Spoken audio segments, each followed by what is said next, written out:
আজকে আমার ভাই আব্বাস সিদ্দিকী ভাই ময়দানে নেমেছে, আলহামদুলিল্লাহ আমরা পাশে আছি।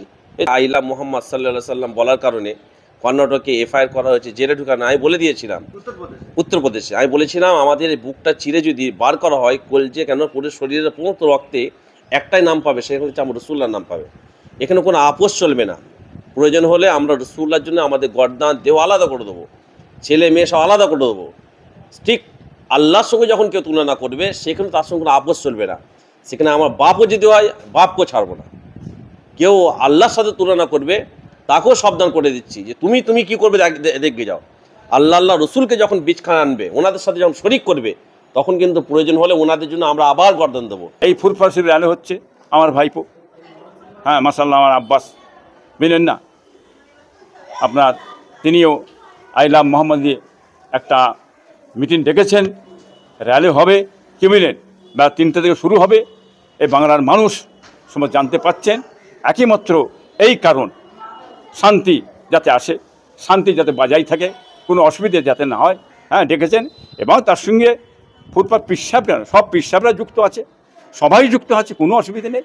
হ্যাঁ আপনারাও মাশাআল্লাহ এটা নিয়ে আন্দোলন করুন, বলুন, প্রতিবাদ করুন, সকল বিশ্বের মানুষই করবে এটা নিয়ে। কিন্তু এটা হ্যাঁ বিভাজন ছড়াতে চাইছে, তা থেকে সতর্কভাবে চলাফেরা করবেন আপনারা। আমার নবীকে এত আমি ভালোবাসি, আমাদের বাপ, আমাদের বাচ্চা, আমার দাদু, আমার মা, আমার আত্মীয় স্বজনের থেকে বেশি, অনেক অনেক বেশি আমার নবীকে আমি ভালোবাসি। যেমন আমি আমার নবীকে যতটা আমি ভালোবাসি, অতটাই সারা বিশ্বের মুসলমান প্রফেট মুহাম্মদ সাল্লাল্লাহু আলাইহি ওয়াসাল্লামকে এইরকমই মুসলমান ভালোবাসে। এবার আমি আসছি উত্তরপ্রদেশের কথায়। উত্তরপ্রদেশে কি হয়েছে ঘটনাটা? একটা ছোট্ট ঘটনাটা হলো যে উত্তরপ্রদেশের কিছু মুসলমান তারা একটা নবী দিবস পালন করার জন্য তারা একটা প্যান্ডেল করেছেন বাইরে। এই প্যান্ডেলটা করার জন্যে তারা সামনে রোডের ওপরে আই লাভ মোহাম্মদ বলে একটা লোগো পাঠিয়েছে। কোথায়?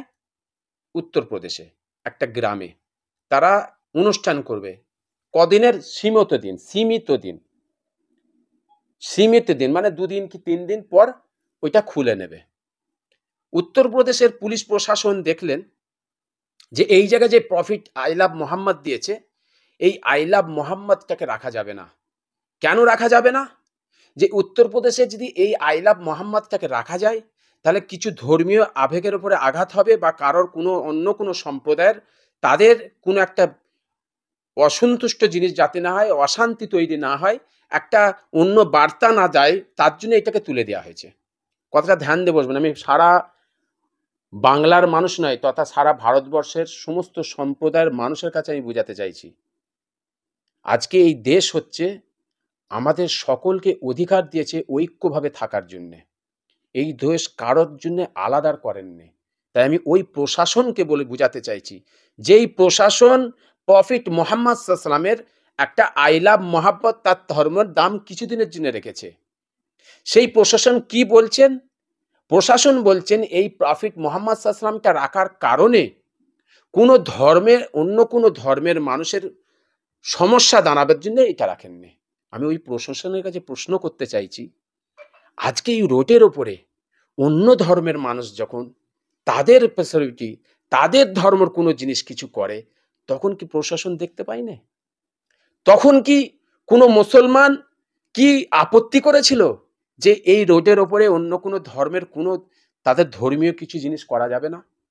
তো ওখানে কি হচ্ছে, আমি প্রশাসনকে করছি, আমি ভারতবর্ষের সমস্ত সম্প্রদায়ের মানুষকে বোঝাতে চাইছি, আজকে আমার দেশকে কিভাবে এই সাম্প্রদায়িক কিছু মানুষ তাদের রাজনীতি রুটি শাখার জন্যে, রাজনীতির জন্য দেশকে একটা চক্রান্ত চলছে, দেশকে ভাগ করার, একটা হিন্দু মুসলিম তৈরি করার একটা চক্রান্ত নাজির এই উত্তরপ্রদেশের প্রফেট মুহাম্মদ সাল্লাল্লাহু আলাইহি ওয়াসাল্লামকে নিয়ে ঘটনাটা।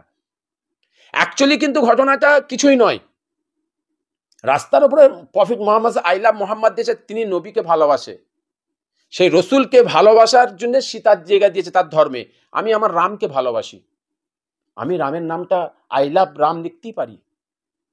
আমি আমার রামকে ভালোবাসি, তিনি আমাদের মানে ধর্মের উচ্চ মাথায়, উচ্চ জায়গায় তার স্থান, তানাকে আমরা মানি, তার স্থানটাকে আমি যেমন আই লাভ প্রফিট মোহাম্মদ সাল্লাম লিখেছি, হিন্দু সম্প্রদায় তারা আই লাভ রাম লিখতে পারে।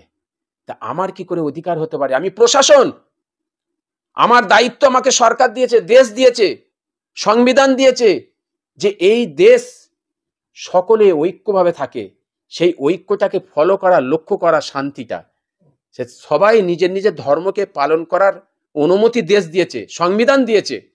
তাহলে ওই প্রশাসন কি করছে, যে একটাকে কেন্দ্র করে দেশে যাতে অশান্তি তৈরি করা হয়, তার জন্যে এই ছেলেগুলোকে গ্রেফতার করা হয়েছে, এই ছেলেগুলোর উপরে এফআইআর করা হয়েছে, এদের হারে অত্যাচার করা হয়েছে।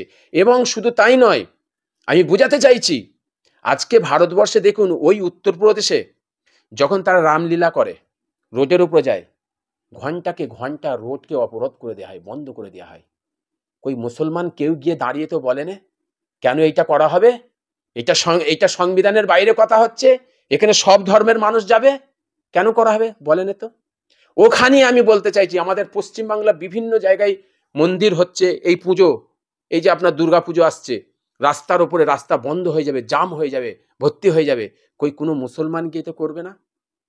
এইটা আমি বুঝাতে চাইছি সকল ধর্মের মানুষদের কাছে, বুঝাতে এই কারণে চাইছি যে এইটা একটা আমার রাজ্য, আমার দেশকে নষ্ট করার একটা প্ল্যান, চক্রান্ত, আদার্স কিছু নয়। আমার দেশের শান্তিকে নষ্ট করার জন্য এইটা রাজনীতি। তাই আমাদের সকলকে লক্ষ্য করতে হবে, আমার দেশকে আগে, আমাদের সকলের দায়িত্ব, আমাদের সকলের দায়িত্ব দেশকে বাঁচানোর, দেশের আমাদের এই সৌন্দর্যকে নষ্ট যারা করছে তাদের বিরুদ্ধে আমাদের লড়াই, তাদের বিরুদ্ধে আমাদের লড়তে হবে।